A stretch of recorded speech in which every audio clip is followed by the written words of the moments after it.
Assalamualaikum warahmatullahi wabarakatuh. Di sini kelompok kami akan menjelaskan mengenai laboratorium komputer. Laboratorium komputer adalah tempat riset ilmiah atau pelatihan ilmiah yang berhubungan dengan ilmu komputer. Ruangan laboratorium komputer memiliki beberapa komputer dalam satu jaringan dalam sistem penggunaannya.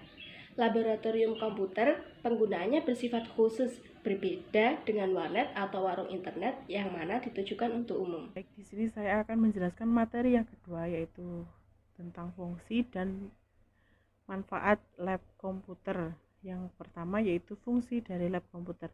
Lab komputer ini berfungsi sebagai alat bantu pembelajaran dan sebagai alat pengembangan keterampilan di bidang teknologi, informasi, dan komunikasi. Apabila fungsi ini telah berjalan dengan baik, maka pembelajaran tidak akan membosankan dan akan menarik. Yang selanjutnya yaitu tentang manfaat dari lab komputer. Manfaat dari lab komputer ini terdapat banyak sekali, yaitu yang pertama sebagai tempat sarana praktik, yang kedua sebagai tempat pembelajaran audiovisual, yang ketiga sebagai kegiatan ekstrakurikuler atau UKM, yang selanjutnya yaitu sarana pembelajaran sebagai pembelajaran dengan metode e-learning, yang selanjutnya mengelola website sekolah, dan yang terakhir sebagai tempat ujian CBT atau sebagai tempat UNBK. Secara umum, yang dimaksud dengan penataan peralatan laboratorium adalah menata seluruh peralatan yang ada, mulai dari unit komputer dan fasilitas penunjangnya seperti meja guru, komputer guru, LCD screen, LCD proyektor, kabel listrik, dan jaringan, dan lain-lain. Sedangkan yang paling utama dalam penataan lab adalah penataan unit komputer dalam ruang, karena hal ini berkaitan dengan besar ruangan yang diperlukan untuk menampung seluruh komputer yang tersedia atau dibutuhkan. Ada beberapa jenis tata letak peralatan laboratorium yang bisa digunakan dalam penataan laboratorium komputer, tapi yang umum digunakan ada dua jenis, yaitu menghadap ke depan dan menghadap ke samping. Pertama, tata letak komputer menghadap ke depan. Tata letak laboratorium ini sangat umum, namun demikian dari sisi pembelajaran hal ini kurang efektif, sebab yang pertama, jarak pandang siswa sangat rendah. Yang kedua, guru tidak bisa melihat kegiatan siswa. Yang ketiga, jalan bagi guru untuk bekerja dengan siswa secara individual sangat sukar. Yang keempat, pemasangan kabel sangat sukar dan perlu kabel di bawah lantai. Yang kelima, para siswa mudah sekali menabrak peralatan ketika masuk dan keluar. Yang keenam, jika salah satu komputer memerlukan perhatian atau perbaikan kecil di muka kelas, hal itu akan mengganggu semua siswa. Selanjutnya, tata letak komputer menghadap ke samping. Tata letak ini jauh lebih baik dari sisi pembelajaran. Yang pertama, para siswa dapat berputar di kursi mereka dan jarak pandang cukup baik. Yang kedua, guru dapat memantau kegiatan semua siswa selama belajar. Yang ketiga, jalan bagi guru untuk bekerja secara individual dengan siswa sangat bagus.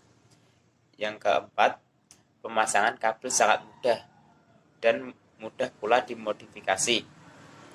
Yang kelima, para siswa tak berhubungan dengan kabel di belakang dan dapat mengurangi resiko kecelakaan.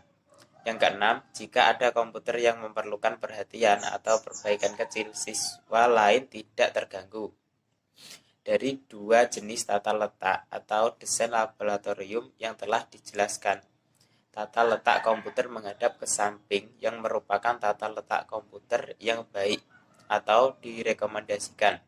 Desain pemetaan lab komputer menghadap ke samping dengan beberapa tambahan kelengkapan alat penunjang yang tersedia di dalam lab akan membantu dalam pelaksanaan kegiatan belajar mengajar yang lebih efektif karena memiliki beberapa keuntungan, antara lain resiko kecelakaan dapat dihindari, resiko alat tersenggol siswa dapat dihindari, mudah dalam perawatan, Kelelahan akibat suhu yang terlalu panas dalam ruangan berkurang karena sistem sirkulasi yang memadai, dan guru dapat memantau kegiatan siswa dengan baik karena ada lorong antara komputer. Saya akan menjelaskan tentang keamanan dan keselamatan yang ada di dalam laboratorium komputer. Yang pertama, saya akan menjelaskan sikap dan prinsip yang harus dilakukan di laboratorium komputer. Yang pertama, harus berpakaian rapi dan sopan. Dan kedua, memakai pakaian atau jas laboratorium yang sudah disediakan. Yang ketiga, mengisi bon alat sesuai dengan jenis dan jumlahnya. Yang keempat, menggunakan peralatan praktikum dengan hati-hati sesuai dengan petunjuk. Yang kelima, tidak bergurai atau bercanda di dalam laboratorium komputer.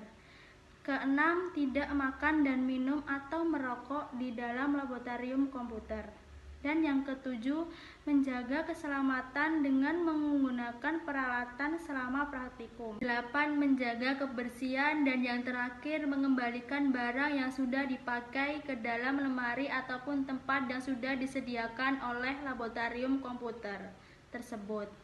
Yang kedua, saya juga akan menjelaskan beberapa dari disiplin di dalam laboratorium komputer yang berurusan dengan peralatan.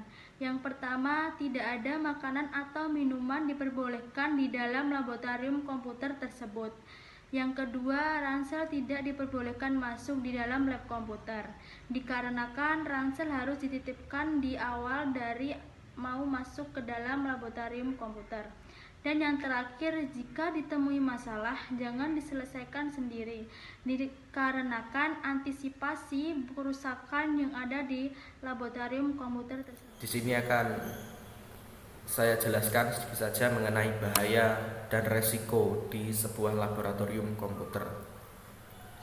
Beberapa hal yang perlu teman-teman ketahui bahwasanya di sebuah lab komputer juga sering terjadi kecelakaan kerja terhadap pengguna komputer tersebut. Misal saja ketika terjadi konsleting listrik. Hal ini pun juga sangat bahaya karena mengapa? Kita langsung berkontak dengan listrik yang bisa berakibat kematian terhadap penggunanya tersebut. Maka dari itu, sebelum kita menggunakan komputer, alangkah baiknya kita mengecek terlebih dahulu apakah komputer tersebut layak atau tidak untuk kita gunakan praktek atau bekerja. Selanjutnya, ada beberapa hal yang negatif terhadap penggunaan komputer. Misal saja ketika kita salah mengatur posisi duduk, sedikit miring ataupun membungkuk, itu sangat berefek kepada tulang belakang di tubuh kita. Dan di sisi lain, ketika kita salah menggunakan komputer, LCD-nya terlalu cerah ataupun kita terlalu dekat dengan LCD, maka itu juga sangat berpengaruh kepada mata kita. Nah, dari situ langkah baiknya kita mengatur sebelum kita menggunakan komputer tersebut. Mengatur posisi duduk, mengatur pencahayaan, dan mengatur jarak antara mata dan komputer yang akan kita gunakan. Terus di sisi lain, kita juga harus rileks ketika menggunakan komputer. Ketika kita di depan komputer tersebut, kita harus rileks. Ketika kita merasa capek, kita harus sebentar-sebentar mengistirahatkan tubuh kita, misal bergerak sedikit ataupun kita sambil minum ataupun dengan yang lain. Untuk mata sendiri, alangkah baiknya kita sering mengedipkan mata karena kita langsung kontak dengan pencahayaan di sebuah LCD tersebut. Nah, dari situ kita perlu diperhatikan karena komputer itu benar sangat memudahkan pekerjaan kita, tapi di sisi lain efek negatifnya juga sangat besar terhadap tubuh kita. You're a pretty girl, I've been a pretty world. It makes it pretty hurts, but you